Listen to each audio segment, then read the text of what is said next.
खास पल आ गया है जिसका हम सभी बड़े ही बेसब्री से इंतजार कर रहे थे। जहां देवी सज्जनों, अब यशस्वी प्रधानमंत्री महोदय श्री नरेंद्र मोदी जी अपने आशीर्वचनों से हमें आह्लादित करेंगे। देवी सज्जनों, बहुत ही जोरदार तालियों के साथ स्वागत करें माननीय प्रधानमंत्री महोदय जी का।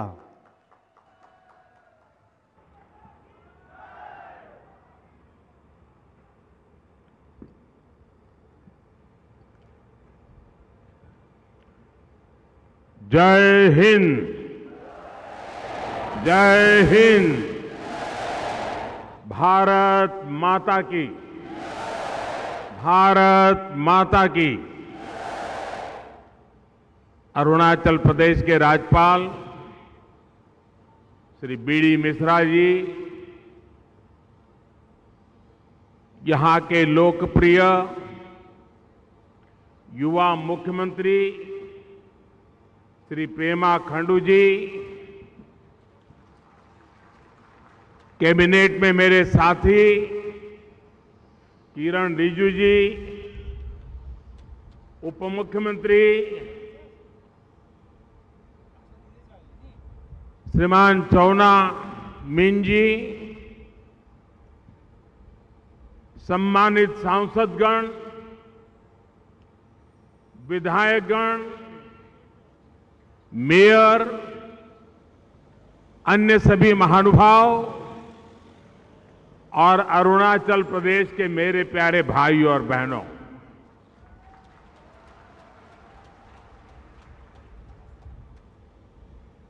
अरुणाचल आना मेरे बहुत बार हुआ है।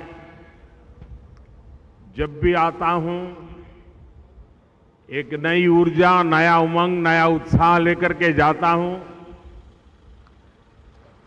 लेकिन मुझे कहना होगा कि मैं इतनी बार अरुणाचल आया हूं, शायद गिनती करूंगा भी तो भी कुछ गलती हो जाएगी, इतनी बार आया हूं, लेकिन इतना बड़ा कार्यक्रम पहली बार देखा।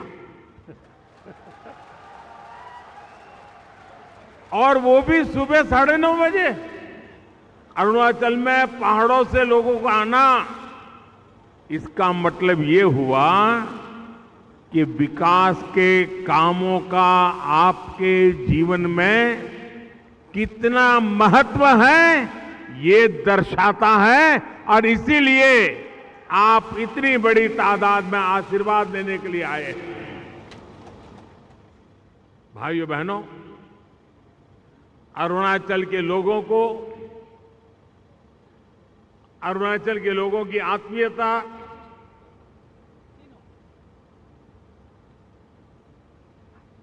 कभी भी अरुणाचल के लोगों को देखो, वो हंसते ही हैं, चेहरा मुस्कुराता रहता है।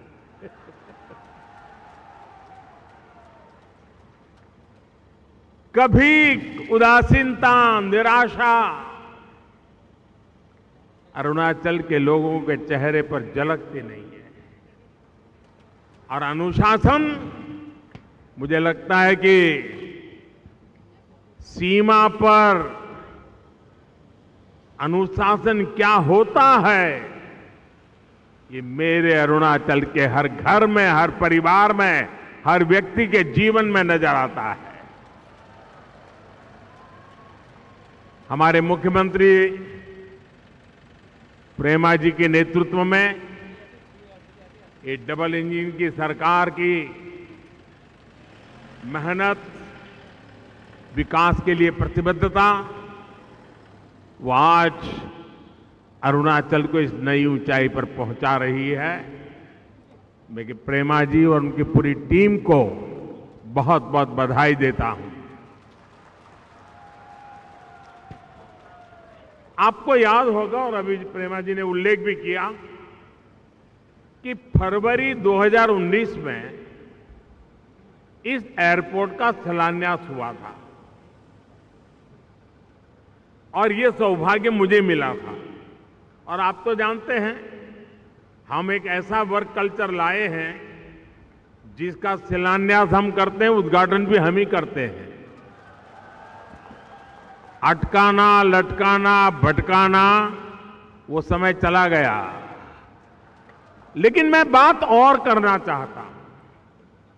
2019 फरवरी में मैंने इसका शिलान्यास किया था। अब 2019 मई में चुनाव आने वाले थे। ये जितने पॉलिटिकल कमेंटेटर होते हैं, जिनकी आंखों पर पुराने जमाने के चश्मे टंगे हुए हैं, इन लोगों ने चिल्लाना शुरू कर दिया, लिखना शुरू कर दिया, बोलना शुरू कर दिया, एयरपोर्ट वेयरपोर्ट कुछ बनने वाला नहीं है, ये तो चुनाव है ना, इसलिए मोदी यहां पत्थर खड़ा करने आ गया है। और यहां हो रहा है नहीं, हर चीज में उनको चुनाव नजर आता है। हर चीज के अंदर किसी भी अच्छे काम को चुनाव के रंग से रंग देने की फैशन हो गई है। इन सब लोगों को आज इस एयरपोर्ट का उद्घाटन एक करारा जवाब है, उनके मुंह पे तमाचा है। और मेरी इन पॉलिटिकल कमेंटेटर से आग्रह है, करबद्ध प्रार्थना है कि भी अब पुराने चश्मे उतार दीजिए। ये देश नए उमंग और उत्साह के साथ चल पड़ा है। राजनीति के तराजू से तोलना बंद कीजिए।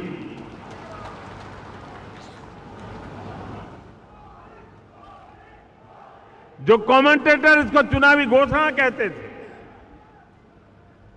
आज 3 साल के भीतर ही वो इस आधुनिक भव्य स्वरूप से आकार ये हमारा एयरपोर्ट देख रहे हैं।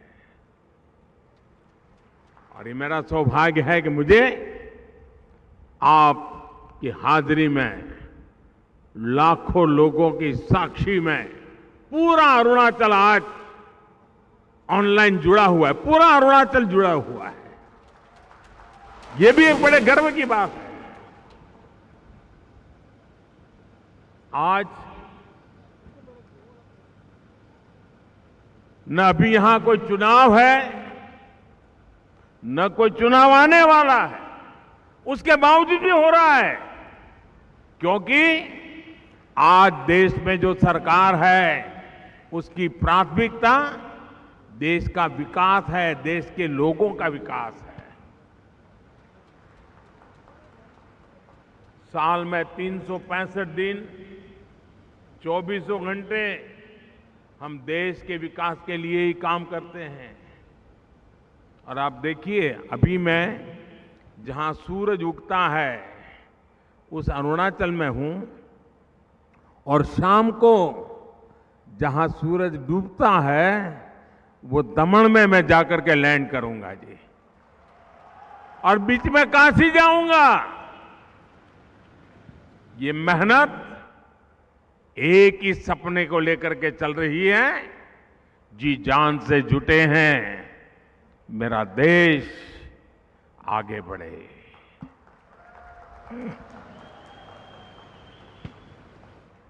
हम न चुनावों का फायदे नुकसान सामने रख करके काम करते हैं, न चुनाव के लाभ पाने के लिए छोटे छोटे इरादों से काम करने वाले लोग हैं।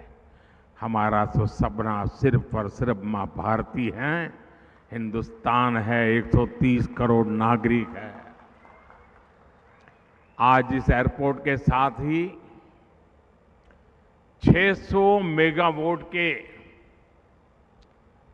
कामेंग हाइड्रो प्रोजेक्ट का भी लोकार्पण हुआ है। ये भी अपने आप में एक बहुत बड़ी उपलब्धि है। विकास की उड़ान और विकास के लिए ऊर्जा का ये गठबंधन अरुणाचल को एक नई गति से नई ऊंचाई पर लेकर के जाएगा। मैं इस उपलब्धि के लिए अरुणाचल के मेरे प्यारे भाइयों बहनों को, सभी उत्तर पूर्व के राज्य के भाइयों बहनों को बहुत बहुत बधाई देता हूं, बहुत बहुत शुभकामनाएं देता हूं। आजादी के बाद नॉर्थ ईस्ट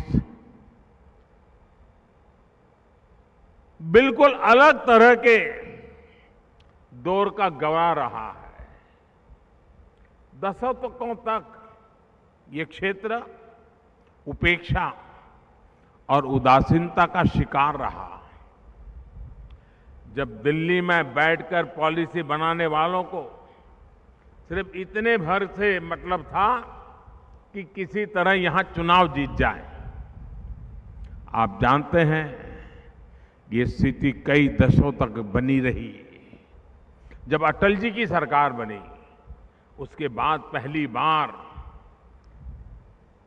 इसे बदलने का प्रयास किया गया। वो पहली सरकार थी जिसने नॉर्थ ईस्ट के विकास के लिए अलग मंत्रालय बनाया, लेकिन उनके बाद आई सरकार ने उस मोमेंटम को आगे नहीं बढ़ाया। इसके बाद बदलाव का नया दौर 2014 के बाद शुरू हुआ, जब आपने मुझे सेवा करने का अवसर दिया। पहले की सरकारें सोचती थी कि अरुणाचल प्रदेश इतना दूर है, नॉर्थ इतना दूर है, दूर सुदूर सीमा पर बसे लोगों को पहले आखिरी गांव माना जाता था, लेकिन हमारी सरकार ने उन्हें आखिरी गांव नहीं, आखिरी छोर नहीं, बल्कि देश का प्रथम गांव मानने का काम किया। नतीजा ये कि नॉर्थ ईस्ट का विकास देश की प्राथमिकता बन गया। अब कल्चर हो या एग्रीकल्चर, कॉमर्स हो या कनेक्टिविटी, पूर्वोत्तर की आखिरी नहीं बल्कि सर्वोच्च प्राथमिकता मिलती है। बात ट्रेड की हो या टूरिज्म की हो, टेलीकॉम की हो या टेक्सटाइल की हो, पूर्वोत्तर को आखिरी नहीं बल्कि सर्वोच्च प्राथमिकता मिलती है। ड्रोन टेक्नोलॉजी से लेकर कृषि उड़ान तक, एयरपोर्ट से लेकर पोर्ट से कनेक्टिविटी तक, पूर्वोत्तर अब देश की प्राथमिकता है। भारत का सबसे लंबा ब्रिज हो या सबसे लंबा रेल रोड ब्रिज हो, रेल लाइन बिछानी हो या रिकॉर्ड तेजी से हाईवे बनाना हो, देश के लिए पूर्वोत्तर सबसे पहले है।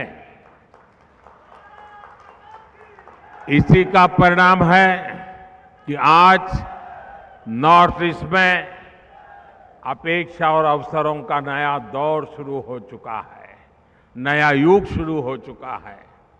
आज का ये आयोजन नए भारत की इस अप्रोच का बहुत शानदार उदाहरण है।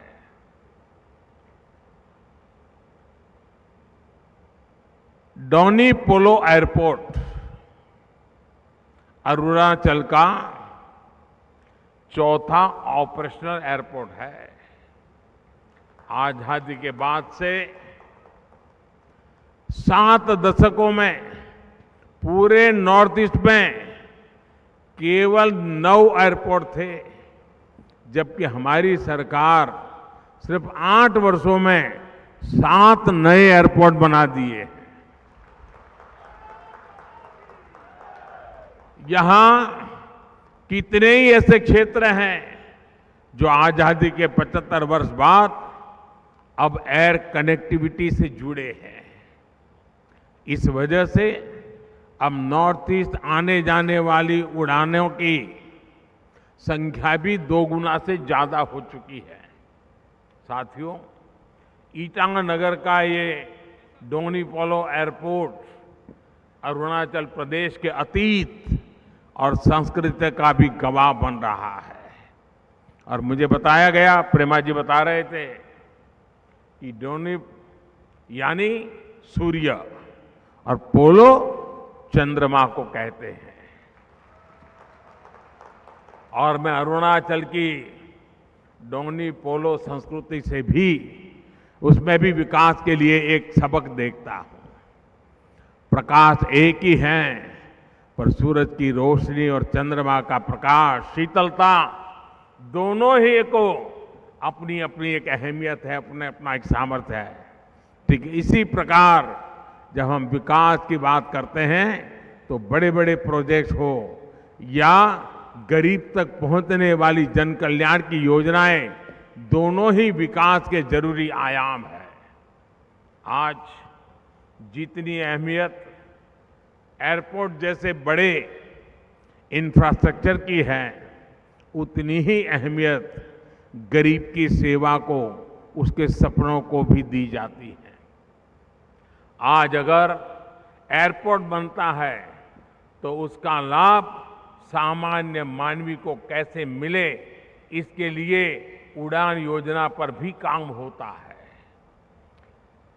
फ्लाइट सेवा शुरू होने के बाद पर्यटकों की संख्या कैसे बढ़े, कैसे उसका लाभ छोटे व्यापारियों को, दुकानदारों को, टैक्सी ड्राइवर्स को मिले, इसके लिए हम काम करते हैं। साथियों, अरुणाचल प्रदेश में आज दुर्गम से दुर्गम ऊंचाई पर बॉर्डर एरियाज में सड़कें और हाईवे बन रहे हैं। केंद्र सरकार सड़कों के निर्माण के लिए करीब करीब 50,000 करोड़ रुपए और खर्च करने के लिए जा रही है।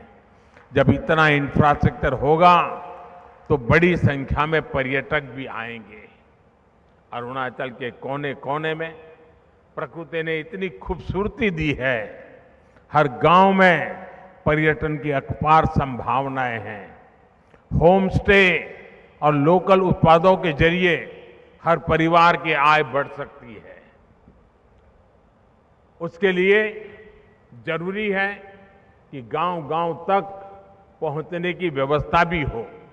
इसलिए आज अरुणाचल के 85% से ज्यादा गांवों तक प्रधानमंत्री ग्राम सड़क योजना बनाई जा चुकी है।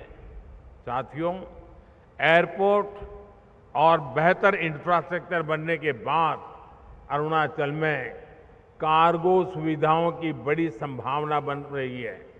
इससे यहाँ के किसान अपनी पैदावार अरुणाचल के बाहर बड़े बाजारों में आसानी से बेच सकेंगे। उन्हें आज की तुलना में कई गुना ज्यादा पैसा मिलेंगे। अरुणाचल के किसानों को पीएम किसान सम्मान निधि का भी बड़ा लाभ मिल रहा है। साथियों, पूर्वोत्तर को लेकर हमारी सरकार कैसे काम कर रही है, उसका एक उदाहरण बांस की खेती से है। बैम्बू यहाँ के जीवन शैली का एक अहम हिस्सा है। आज बैम्बू प्रोडक्ट्स पूरे देश और दुनिया में पॉपुलर हो रहे हैं, लेकिन अंग्रेजों के जमाने से, उस समय से बैम्बू काटने पर ऐसी कानूनी बंधन लगाए हुए थे कि हमारे आदिवासी भाई बहनों को, हमारे उत्तर पूर्वी इलाके के लोगों को जीवन में एक रुकावट बन गया था।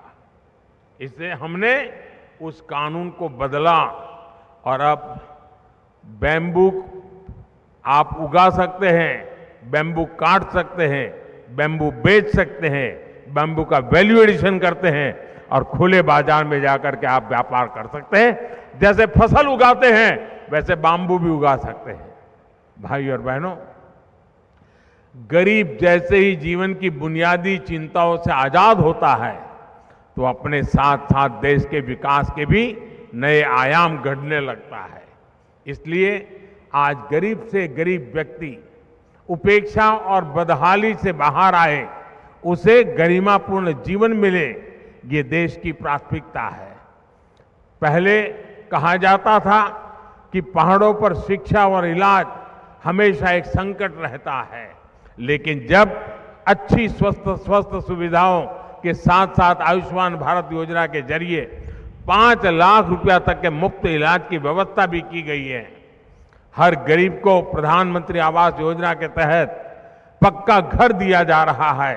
विशेष रूप से आदिवासी इलाकों में केंद्र सरकार 500 करोड़ रुपए खर्च करके एकलव्य मॉडल स्कूल खोल रही है, ताकि कोई भी आदिवासी बच्चा पढ़ाई में पीछे न रह जाए। जो युवा किन्हीं कारणों से हिंसा के रास्ते पर चले गए हैं, उन्हें एक अलग नीति के जरिए मुख्य धारा में लाने का प्रयास हो रहा है। उनके लिए अलग से फंड बनाया गया है। स्टार्टअप इंडिया को ताकत से जोड़ने के लिए अरुणाचल स्टार्टअप पॉलिसी के जरिए अरुणाचल प्रदेश भी कदम से कदम मिला रहा है। यानी विकास की जो हमारी धारा है, ऊपर से शुरू होती है, जो वो आज गांव, गरीब युवाओं, महिलाओं तक पहुंचाने उनकी ताकत बन रही है। साथियों, देश ने 2014 के बाद हर गांव तक बिजली पहुंचाने का अभियान शुरू किया था। इस अभियान का बहुत बड़ा लाभ अरुणाचल प्रदेश के गांवों को भी हुआ है। यहां ऐसे अनेक गांव थे जहां आजादी के बाद पहली बार बिजली पहुंची थी। इसके बाद केंद्र सरकार ने सौभाग्य योजना बनाकर हर घर को बिजली कनेक्शन की जोड़ने का एक अभियान चलाया था। यहां अरुणाचल में भी हजारों घरों को मुफ्त बिजली कनेक्शन से जोड़ा गया। और जब यहां के घरों में बिजली पहुंची तो घरों में केवल उजाला ही नहीं फैला, बल्कि यहां के लोगों के जीवन में भी उजाला आया है। भाइयों और बहनों, अरुणाचल प्रदेश में विकास की जो यात्रा रफ्तार पकड़ चुकी है, इसे हम गांव-गांव तक, घर-घर तक पहुंचाने के मिशन पर काम कर रहे हैं। हमारा प्रयास है कि सीमा से सटे गांवों का वाइब्रेंट बॉर्डर विलेज का दर्जा देकर उन्हें सशक्त बनाया जाए। जब सीमा पर सटे हर गांव में संभावनाओं के नए द्वार खुलेंगे, वहीं से समृद्धि की शुरुआत होगी। वाइब्रेंट बॉर्डर विलेज प्रोग्राम के तहत सरहदी गांवों में पलायन को रोकना और वहां पर्यटन को बढ़ावा देने की योजना पर तेजी से काम हो रहा है। सरकार द्वारा सीमावर्ती क्षेत्रों के युवाओं को एनसीसी से जोड़ने के लिए एक विशेष अभियान चल रहा है। प्रयास ये है कि बॉर्डर किनारे पर बसे गांवों, वहां के युवाओं को एनसीसी में ज्यादा से ज्यादा भागीदारी हो। एनसीसी से जुड़ने वाले इन गांवों के बच्चों को सेना के अफसरों की ट्रेनिंग मिलेगी।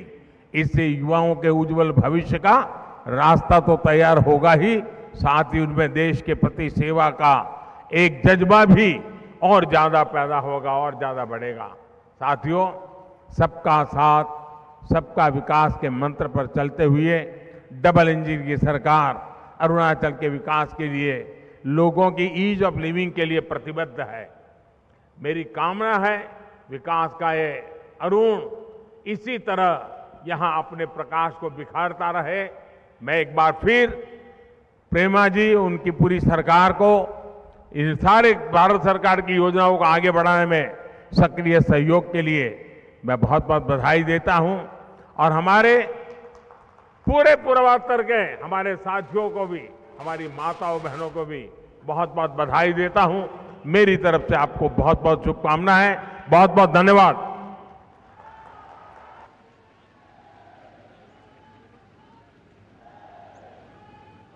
बहुत बहुत धन्यवाद आदरणीय प्रधानमंत्री महोदय।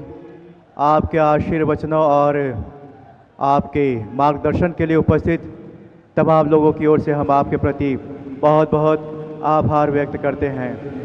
एक बहुत ही ऐतिहासिक कार्यक्रम का बहुत ही सफलतापूर्वक समापन। उपस्थित तमाम